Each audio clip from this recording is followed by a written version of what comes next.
ยาไทยคือสัพพะไทยงานสัพพะโลกาจะได้ขอมาไทยคือเจ้าขับสัพพะแต่โทษยังไม่พิจิตรเปิดพันจ่อเหล่ามากเป็นการเสียตังไปเอาที่ตัวไอ้นี้มาสักกันไปรักเพื่อนต้องตัดใจจัดเจ้าจากเหตุมาเศร้า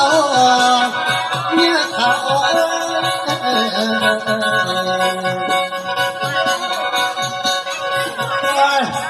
พออยากไปทั่วที่ทั่วแดนนี่แบบ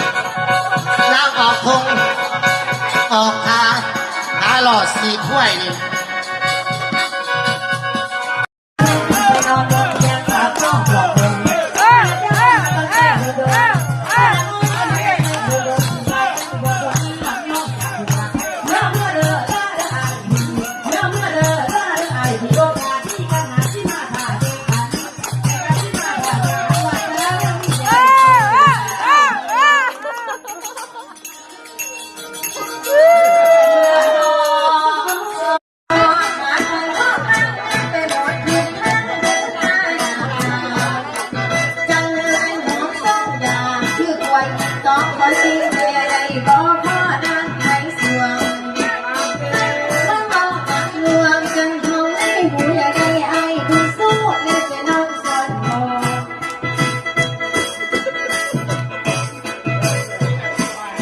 บริอย่าง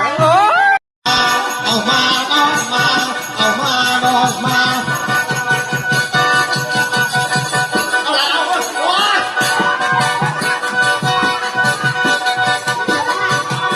แม่รับไว้ที่ใจมันก็เหมือนไปรอเราเรียวแต่เราสามสาวจะขึ้นเวทีเขาสายสองเจอมาแล้วครับพวกสาวมาแล้วครับฟาดเปียนเลยเฮ็ดเปียนนั่นเฮ็ดเปียนนั่นจักบาทผมมีเขาเปล่าเอาลูกสาวกันเองสั่นมาแล้วพี่มาสอนแม่สั่นมาขาเปียนเลยโอ้ยได้รักนั่งเวลาบ้านนั่งบอกเลยบาดไม่เห็นผู้นี้บัดเบิ่งไปเบิ่งมาคิดหัวลูกไส้คอยมันเฮียนอยู่หม้อปลาพอนั่งเงินผัดพอหลายอยากเขาไว้หมักไว้ขันเงินบาทสนาให้มันเซ็นในหม้อซ้อพ่ออย่างโตมขันคอย่อขันเขามาแตง